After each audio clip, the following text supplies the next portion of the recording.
Today I'd like to speak about the prelude to the Bosnian genocide.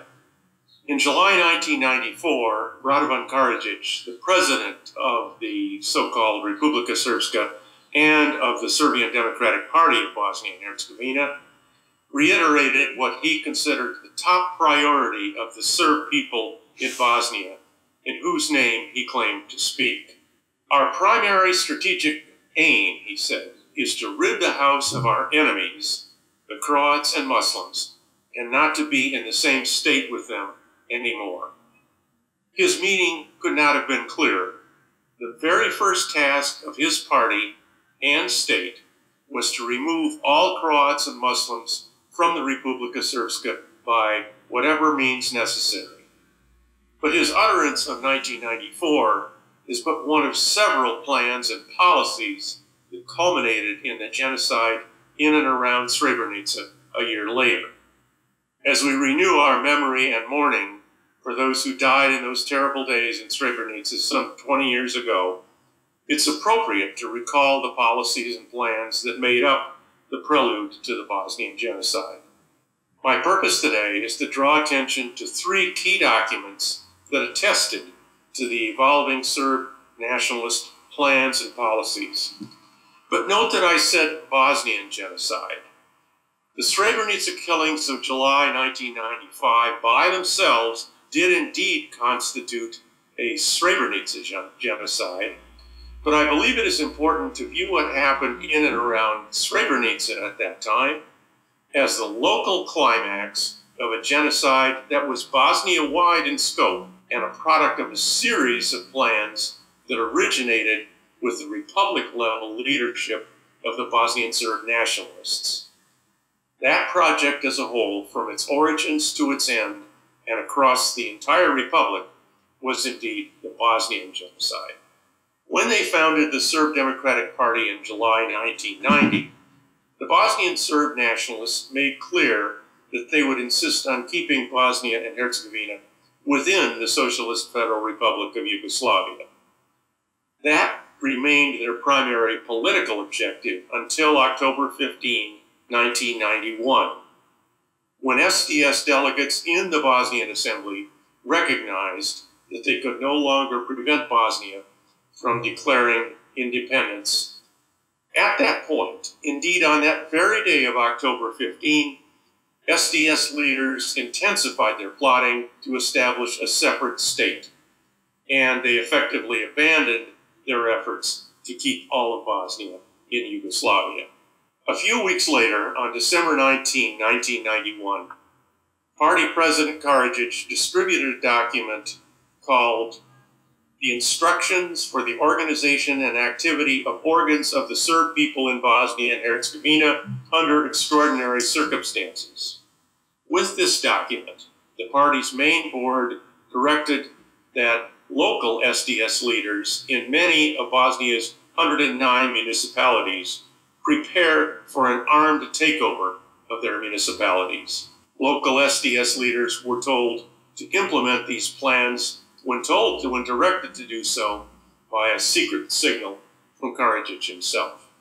Even as that takeover was proceeding in April, May, and June of 1992, and hundreds of thousands of Bosniaks were being killed, tortured, imprisoned, or driven from their homes at the point of a gun, Karadzic outlined on May 12, 1992, the 6 strategic goals or priorities of the Serb people in Bosnia and Herzegovina.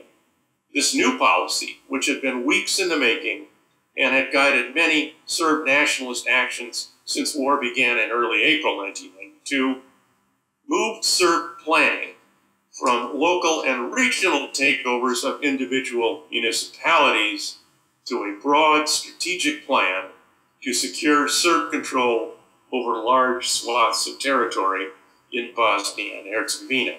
The first goal articulated at that time, separation from the other two national communities, a separation of states, was in fact a euphemism for the elimination of Croats and Bosniaks within the boundaries of the Serb state. One other goal signaled the immense significance of the Drina River Valley, where Srebrenica was located, to the Bosnian Serbs. The third strategic goal is to establish a corridor in the Drina Valley, that is, elimination of the Drina River as a border between Serb states. The expansionist Serb strategic goals announced on May 12, 1992, guided Bosnian Serb military operations for the duration of the war.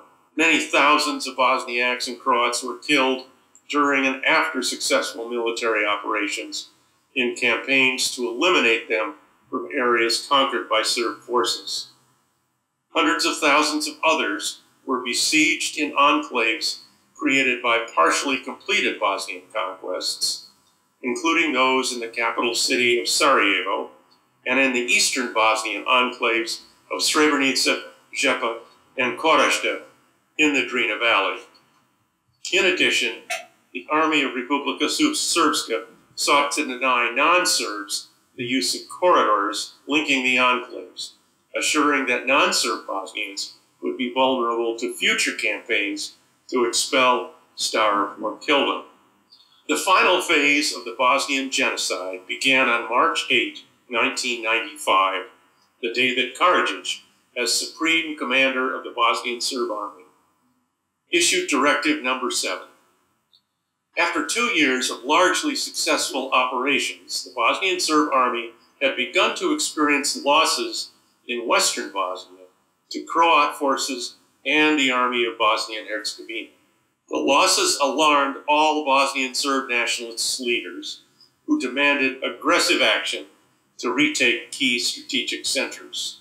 Karadzic's Directive Number 7 suggests urgency and reveals desperation, as though the last chance to achieve the strategic goals was at hand. The directive demands that Serb forces fight back everywhere while eliminating non-Serbs from the Drina Valley. The key sentence is found in orders directed to the Army's Drina Corps, and I quote, "By well-planned and well-thought-out combat operations to create an unbearable situation of total insecurity with no hope of further survival or life for the inhabitants of Srebrenica and Žepa." The language in this widely distributed military order is shocking in its own right, but it is also remarkable for its similarity to words used in the Genocide Convention of 1948 to identify the third of 5 acts that can constitute genocide, namely, deliberately inflicting on the group conditions of life calculated to bring about its physical destruction in whole or in part, end quote. Although it took 4 months to be implemented, Directive Number 7 doomed the Bosniaks trapped in Srebrenica. Karadzic himself ordered the initial assault on Srebrenica in July 1995. He and General Ratko Mladic then worked together to make sure that the Serb conquest of Srebrenica was followed immediately by the mass murder of many of its male inhabitants and the horrible torture of many of its women and children. The conquest itself served the tactical objective of eliminating the troublesome enclaves, so that part of the Drina Corps could move to western Bosnia in the increasingly desperate struggle against Croat and Bosnian Serb forces there, Bosnian army forces there. But more importantly, the genocide itself, mass killings, imprisonment, torture, and other related activities constituted the final climactic act in eliminating all non-Serb civilians from the enclave, so that the Drina Valley was purely Serb land in political control and habitation.